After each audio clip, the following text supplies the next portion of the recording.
Yo everyone, what is going on? So it is 9:46 a.m. and I am just about to go to like a camera repair center to try and get my camera sorted. If you saw the last vlog, you know exactly what happened. Absolutely heartbreaking stuff. So yeah, I just want to get that done early this morning, just to get it off my mind.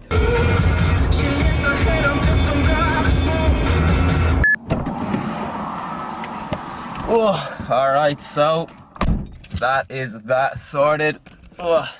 Let me fill you in. So yeah, the guy in the camera repair center had a look at it, and yeah, it just seems to be the lens of the camera that is completely smashed, obviously. But I was slightly worried, you know, it was going to be the whole camera, and if it was, then I would have to get a completely new camera, which would not be ideal. So yeah, a new lens is going to take like 2 to 3 weeks to order in. It's going to cost me around €175, which is not ideal. You know, it could be better, but it could be worse, you know, so we'll get on with it.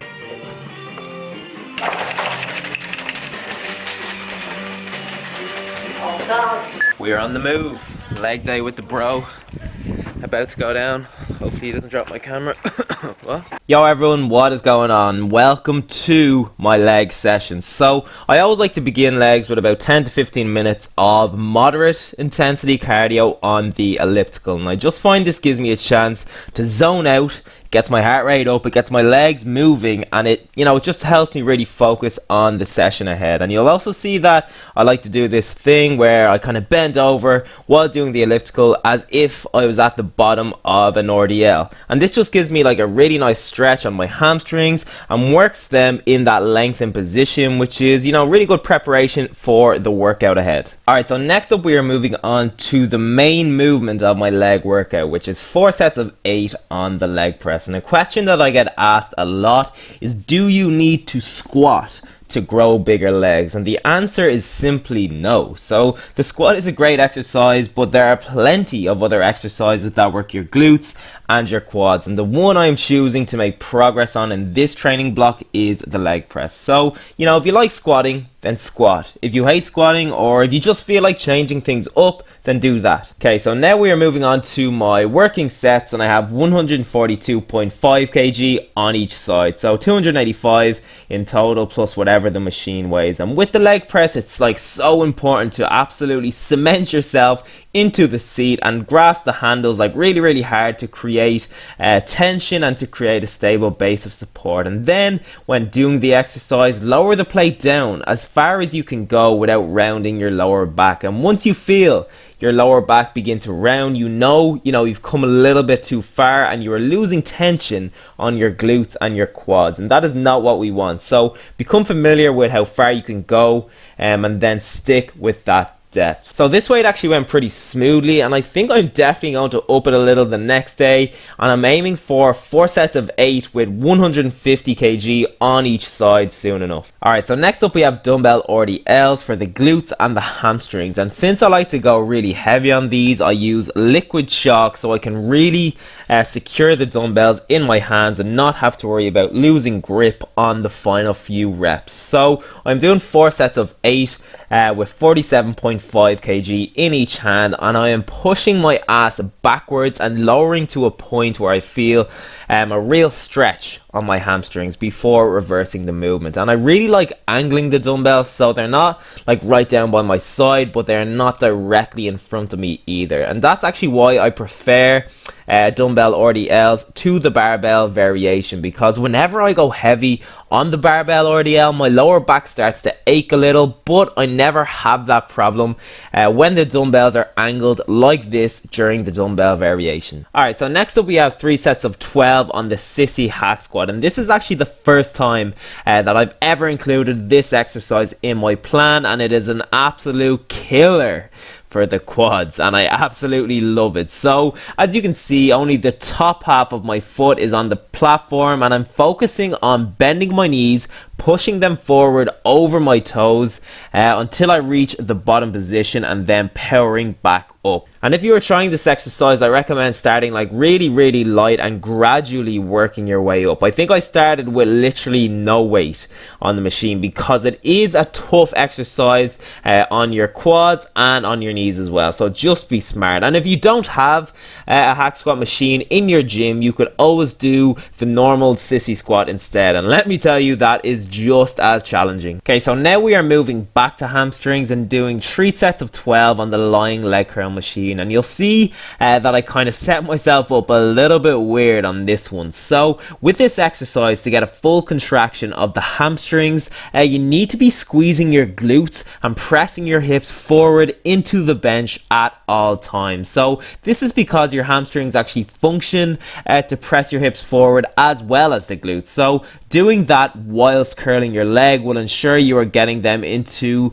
like their truly shortened position, which is great. So yeah, I find leaning up like I'm doing here makes it a lot easier to keep my hips pushed forward. And you'll find that when you do this, you will immediately have to drop the weight because it becomes so much tougher on the hamstring muscles. Alright, so it is back to quads now for 3 sets of 10 on the leg extension. And when it comes to legs, quads are my biggest focus at the moment, hence why they are getting kind of slightly more attention in this workout in comparison to other muscles like my glutes and my hamstrings. So as you can see, I am grasping like the handles really hard, and this is just to prevent my upper body from swinging too much so I can really focus on the exercise. And the set that you are looking at here is my final set on quads, and I always like to end it with a cluster set on this exercise. So I do my 10 reps, break for about 20 seconds, and then do as many reps as possible just to get in that last bit of workout volume. Okay, so moving on, we are doing 3 sets of 10 on the seated hip abduction machine, and this is an exercise that I'm mainly doing to deal with some knee pain that I've been getting over the last couple of years. So I get this pain on the outside of my knee, and one of the factors associated with it is having a weak gluteus medius, which is one of the muscles at the side of the hip that is being worked in this exercise. And the fact that it is weak is causing some strain down at my knee joint, which is kind of crazy to think about, but the body is all connected, so imbalances in one area can most certainly affect other areas of the body. Oh, and since I've been doing these, I've been getting no knee pain at all, so it seems to be working well so far. And finally, we are moving on to 4 sets of 10 on the standing calf raise, and I do 2 leg sessions per week, as you know, and in one I do the standing calf raise, and in the other I do 4 sets of 15 on the seated calf raise, because both exercises bias like slightly different calf muscles, so doing both is a good way to optimize your calf growth. And as you can see here on this exercise, I like to pause at the bottom and at the top of each rep. So I pause at the bottom to prevent myself from bouncing or using momentum to get the weight up as opposed to my calf muscles, and I pause at the top for just a split second so I can really focus on squeezing and shortening my calves. Alright, so it is the following day and I am in Aldi doing my shop, so I'm gonna get a few bits now and I will take you through it when I get back. These are my 2 go-to yogurts. I can never decide which ones to get. I think I'm gonna go with these for a change. These are kind of thicker, these Quark ones, and these are kind of more, kind of have a yogurt texture. I really don't like the passion fruit flavor though.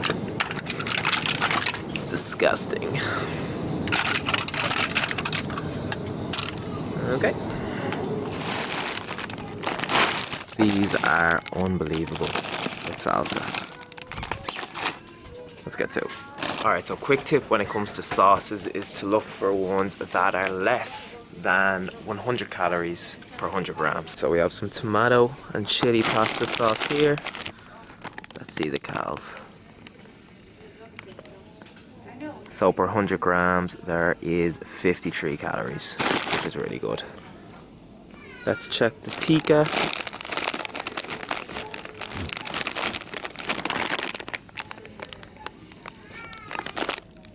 79 calories per 100 grams. Also going in the trolley. Alright, we are home. Let's run through what I got. So when it comes to a shop, you know, as you can probably see, I always go for like convenience. Like I buy loads of frozen things just because they're easy to store. You don't have to worry about them going off. They're always kind of relatively cheap as well. So it just suits me really, really good. So let's start here. Actually, let's start with the sauces. So these are the sauces that I went with today. And as I was talking about earlier, these are all kind of lower calorie sauces because they have less than 100 calories per 100 grams. So this one is the curry sauce and it has 83 calories per 100 grams. And let's move on. So I got a couple of packs of this fajita mix in Aldi as well. These are so good. You literally just put them on the pan and they come in some sauce and it tastes unbelievable. The calories and macros are really good as well. So in the whole pack there's like 46 grams of protein and less than 500 calories. Unreal, highly recommend. Then let's move on to the veg. So we have some cauliflower rice. You get like 2 little bags in a pack and they're just a really good rice replacement, especially if you're trying to like bulk up a meal. So in one little bag there's only 102 calories and you get absolutely loads. Then we have some more frozen veg. So I like the vegetable stir fry mix and the Asian stir fry mix as well. So there's 750 grams in a pack. I usually have about 250 grams per meal. So each bag lasts me around 3 meals and I got loads. And next up we have some thins. So per thin, which is like the 2 like little slices here, there is only 96 calories. So it's a really good way to keep like a sandwich or a burger down in terms of calories, because a typical bun might have, you know, maybe 200 or 250 calories and a typical slice of bread might have 85. So a really good saving here. I also got some microwavable salad potatoes. Okay, let's move on. So we have some pizzas. I went with the Cajun chicken pizza and the Hawaiian pizza today. These are like really good. They're relatively low in calories because they have such a thin base and they have a good protein content as well. So let's check this one out. So per half pizza, there is 328 calories and 16 grams of protein. So in the whole thing, there's like just under 660 calories and 32 grams of protein, which is unreal. Like just to compare that to Domino's, in a similar Domino's pizza, there might be closer to, I don't know, maybe 1,500 calories. So it is a really good saving. You know, if you're in the mood for a treat, but you are trying to like be good and keep your calories down, you know. Let's move on to the yogurt. So I have these every single day for breakfast. I usually have 2 and mix up the flavors. So for example, I might have a strawberry and a blueberry, mix in some whey protein and have some bran flakes on top as well. You've probably seen it. I always put it on my stories. It's been in my videos as well. And it's so good. But these little pots are like really good in terms of calories and macros. So in a pot there is 113 calories and maybe about 10 grams of protein. So it's really, really handy.